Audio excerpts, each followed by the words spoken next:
Pada kesempatan kali ini, saya akan membahas lagi episode kedua dari anime Jigokuraku. Di episode kedua ini, scene dimulai dengan memperlihatkan seorang laki-laki yang ingin memenggal kepala seseorang yang sedang bercerita. Dan ternyata pria itu adalah ayahnya Asagiri. Kita diperlihatkan ketika Asagiri masih kecil, dia melihat ayahnya yang sedang mengeksekusi. Lalu Asagiri pun berkata di dalam hatinya, sejak saat itu tebasan ayahku menjadi tujuan hidupku. Lalu scene pun berpindah lagi ketika Asagiri sudah menjadi besar. Dia ingin mencoba memenggal kepala seorang penjahat. Anehnya, setelah dia memenggal kepala tersebut, dia merasa seolah-olah ada sesuatu yang menangkap dirinya. Lalu tiba-tiba seseorang datang mengagetkan Asagiri dan berkata, terdapat rasa ketakutan di dalam pedangmu.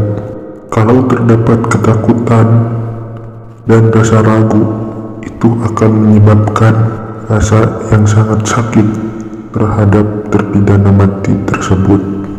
Asagiri pun menjawab, biar saya perbaiki. Lalu Asagiri pun mencoba mengeksekusi satu orang lagi. Ketika dia berhasil memotong kepala terpidana mati tersebut, Asagiri disuruh melihat pedangnya, dan temannya tersebut berkata, kebenaran tercermin di dalam pedang. Pedangmu yang berat karena rasa takut membuat terpidana mati menderita, dan itu akan menyebabkan pedangmu semakin terasa berat. Lalu Asagiri pun bertanya-tanya, aku harus bagaimana agar tidak ada keraguan dan ketakutan dalam hatiku? Aku ingin seperti ayahku. Lalu si pun berpindah ke sebuah pulau, di mana di sana Gabimaru ditutup matanya oleh Asagiri, lalu dibawa ke sebuah tempat di pinggir pantai, dan di sana juga terdapat para terpidana mati dari berbagai desa dan berbagai latar belakang. Lalu sang bawahan Shogun pun berbicara, terima kasih karena sudah berkumpul para kriminal.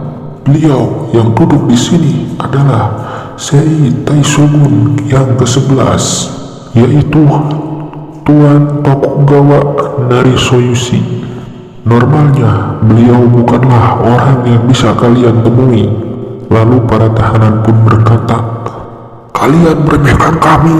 Shogun itu apa? Kau pikir kau siapa? Di tengah keributan itu, Asagiri melihat buku catatan dari para penjahat, mulai dari perampok yang sudah membunuh 30 orang yang bernama Tanio Sakeichi. Ada juga pelaku pembakaran berantai yang bernama Nikimaru, dan pembunuh sekutu sendiri bernama Kido Sukan. Kebanyakan penjahat yang dikumpulkan di sini adalah penjahat yang membuat geger masyarakat. Lalu Gabimaru pun berkata memecah keheningan Asagiri, aku susah napas, aku ingin melihat Tokugawa secara langsung.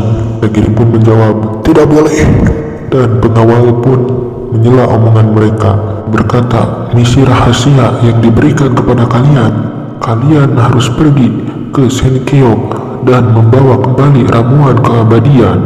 Bagi yang berhasil mendapatkannya akan mendapat pengampunan secara resmi.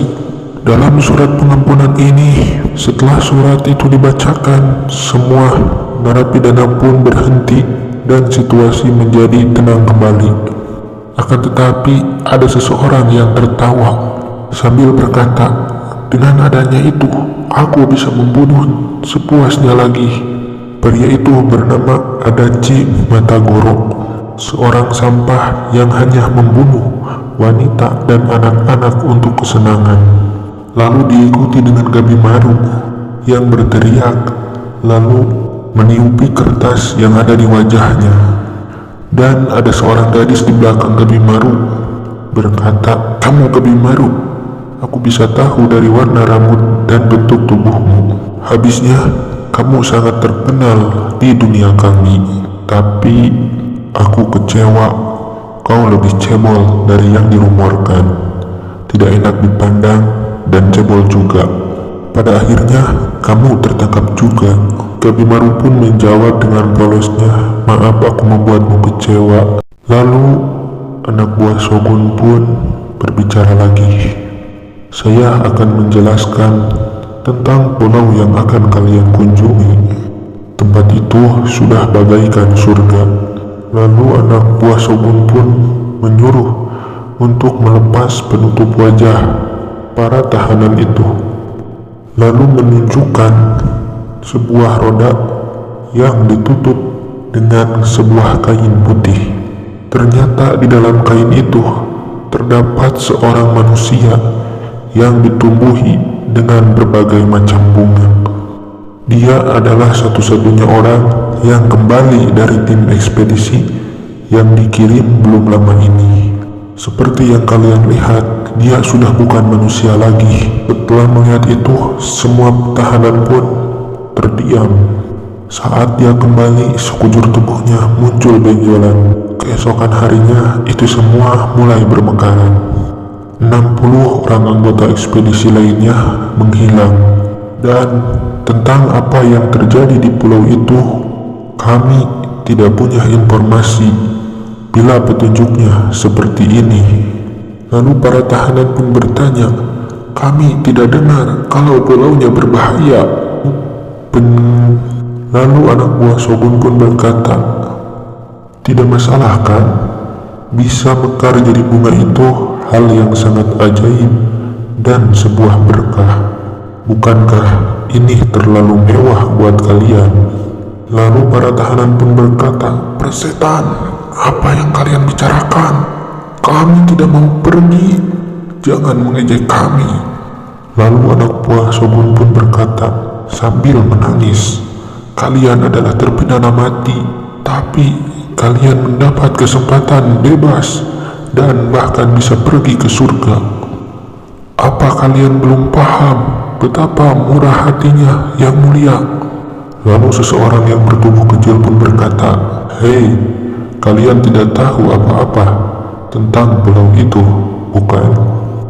Bagaimana kalau ramuan keabadian itu tidak ada dan kami bisa kembali dengan tangan kosong?" Lalu para anak buah Shogun pun berkata, "Kalau kalian keberatan, kalian boleh saja tidak ikutan. Partisipasi ini bersifat sukarela." Lalu seseorang yang bertubuh besar dan juga bertato berkata, "Kalau begitu, aku tidak ikutan. Mengerikan bagiku. Aku mending mati bersama anak buahku." Lalu tanpa dia sadari, kepalanya sudah terpenggal oleh seorang albojo berambut merah, dan itu pun membuat para tahanan lainnya tercengang. Dan penjaga pun berkata, "Kalian dibawa ke pulau ini, masing-masing dari kalian sudah diberi pengawas. Keputusan hukuman mati kalian sudah dipastikan. Dengan kata lain, jika kalian bersikap seenaknya di pulau, kalian akan langsung dipenggal. Mereka, para Yamada Asaemon, akan ikut bersama kalian sebagai pengawas. Jangan mencoba hal-hal yang aneh. Lawan kalian adalah klan Yamada. Kalau melawan, kalian akan bernasib sama seperti dia," ucap sang penjaga. "Dan jika pengawas kalian nanti terbunuh atau terjadi suatu kecelakaan, kalian akan tetap dipenggal. Kalau pengawas kalian tidak bersama kalian, kalian tidak boleh naik kapal untuk pulang." Kebimaru pun berkata, "Benarkah?" Dan Asagiri pun menjawab iya. Lalu Asagiri pun bertanya-tanya di dalam hatinya, entah pria ini beneran berani atau bodoh. Lalu Shogun pun memanggil anak buahnya dan membisikkan sesuatu, dan anak buah Shogun memberitahukan kepada seluruh tahanan, maaf, ada satu hal lagi. Sebelum mendarat di pulau, kalian perlu mengurangi jumlah kalian. Kalian semua tidak bisa mendarat di pulau. Kapasitas kapal dan juga anggota klan Asaemon juga terbatas. Maka dari itu, kalian harus mengurangi jumlah kalian. Lalu, para tahanan pun bertanya-tanya, mengurangi apa maksudnya? Tiba-tiba di belakang ada yang berkata, pikiran kalian bodoh. Dengan kata lain, kita tinggal menghabisi para sampah yang ada di sini. Dan ketika seseorang membunuh, tidak ada reaksi apa-apa dari penjaga maupun shogun. Berarti dengan kata lain, mereka harus saling membunuh. Dan pertarungan yang sangat brutal pun terjadi.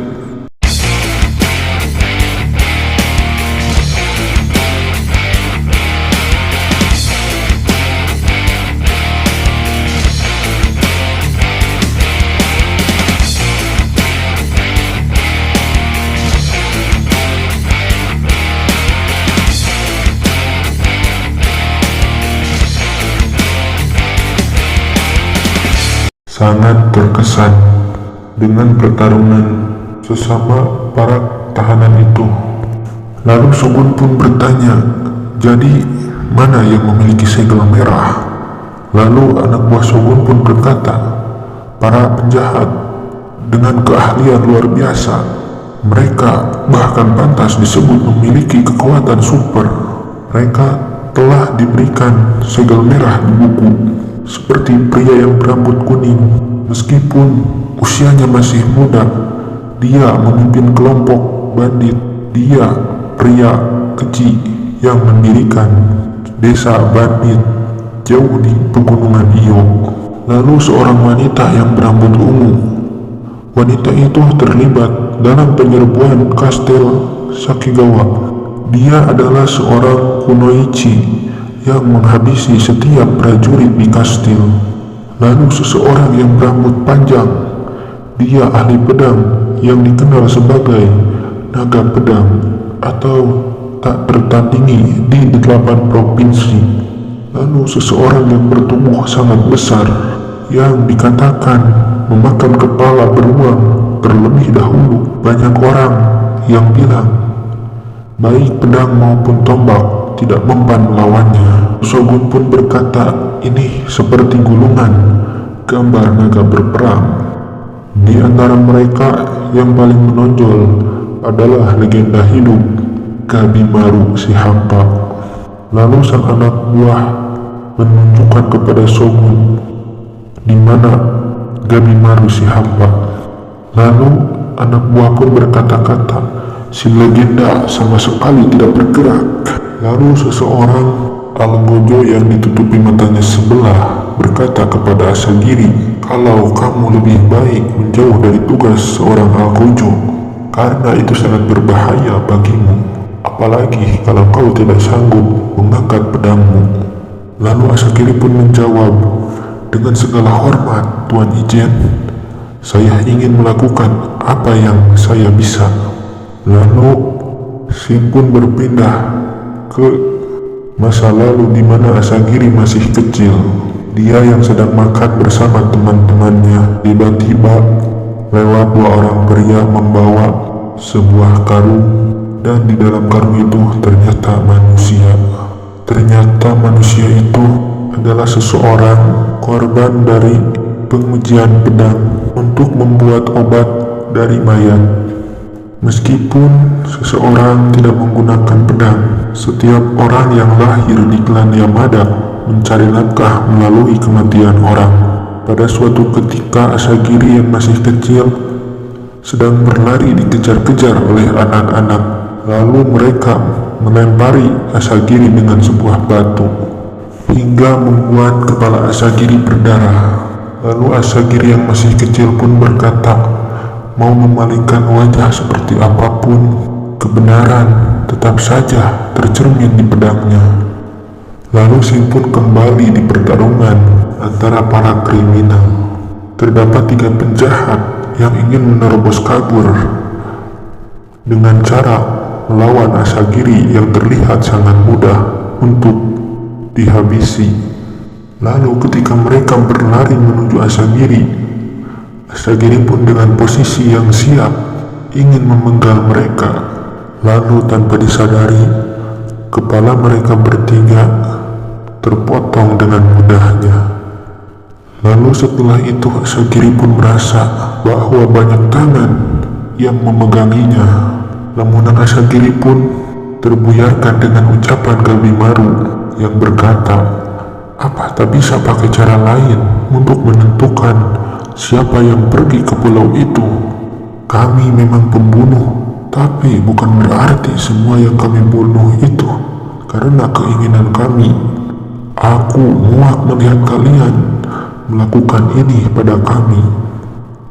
Sebisa mungkin tak membunuh orang itu hal yang wajar, bukan?" Lalu anak buah Shogun pun berkata, "Mulutmu itu banyak bicara juga, ya kriminal sampah. Jika tidak ingin berpartisipasi, maka mundur saja." Lalu Gabimaru pun berkata, "Kau ini tidak mendengarkannya." Lalu anak buah Shogun pun berkata, "Hei kau yang di sana, aku akan mengirimmu ke ekspedisi jika kau membunuhnya." Lalu seseorang muncul mengambil sebuah batu lalu melemparkannya kepada Gabimaru. Akan tetapi Gabimaru pun menghindar. Karena semua tidak bisa dinasihati lagi, akhirnya Gabimaru pun berkata, "Apa boleh buat, ku bunuh saja. Jika kau mencoba membunuhku, aku akan membunuhmu." Tanpa disadari, Gabimaru pun menyerang orang tersebut dan membunuh semua orang yang ingin menghadapinya.